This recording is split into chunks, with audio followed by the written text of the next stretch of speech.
ইমাম নববীর কথা শুনেছেন? নববী মসজিদের একজন ইমাম ছিলেন, খুব অল্প বয়সে, মাত্র ৪৫ বছর বয়সে তিনি ইন্তেকাল করেছেন। তিনি পড়াকে এত পরিমাণ গুরুত্ব দিয়েছিলেন, পড়াকে এত পরিমাণ জ্ঞান অর্জনকে এত পরিমাণ প্রায়োরিটি দিয়েছিলেন, তিনি পড়াশোনাকে গুরুত্ব দেওয়ার কারণে নিজে বিয়ে করাই বাদ দিয়েছেন। বিয়ে করা কি ফরজ না সুন্নাত না নফল? কে বলতে পারবেন? সুন্নাত।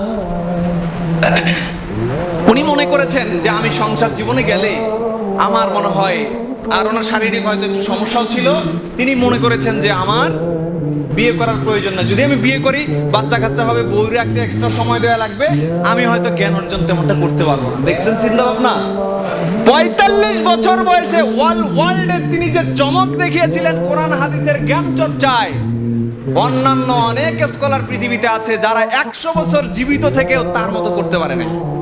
সুবহানাল্লাহ বলেন। তাহলে আন্দাজে ১০০ বছর বয়সে থেকে লাভ আছে?